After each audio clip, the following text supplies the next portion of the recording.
একটি প্রকল্পের আওতায় ৬ কোটির বেশি টাকায় বঙ্গবন্ধু শেখ মুজিবুর রহমানের ম্যুরাল তৈরি করে বাংলাদেশ বেতার। চলতি মাসে উদ্বোধন হওয়ার কথা ছিল। ৫ আগস্ট শেখ হাসিনা সরকারের পতনের পর বেতারের অন্য স্থাপনার সুরক্ষায় নিজেরাই সেটি ভেঙে ফেলে। ম্যুরালটি শেষ মুহূর্তে কিছু পরিবর্তন আনায় ঠিকাদারি প্রতিষ্ঠান মোট ২৫.৫ কোটি টাকা দাবি করছে। পরিবর্তিত পরিস্থিতিতে বিষয়টি নিয়ে বিপাকে বাংলাদেশ বেতার কর্তৃপক্ষ। মূলত ৭ মার্চের ভাষণ সম্প্রচারের বাংলাদেশ বেতারের ঐতিহাসিক ভূমিকার স্মৃতি রক্ষার্থে ম্যুরাল স্থাপন করা হয়। সূত্র জানায়, ম্যুরাল নির্মাণে ঠিকাদারের সঙ্গে ২০২১ সালে ৫,৭৮,৩৪,০০০ টাকার চুক্তি হয়।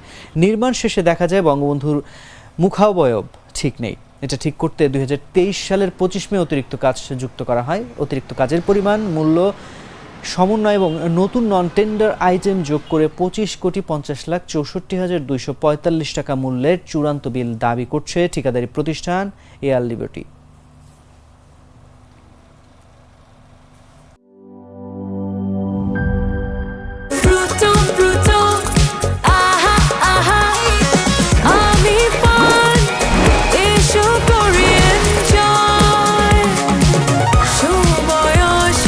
প্রাণ ফ্রুটো, সময় অসময় ফ্রুটোময়।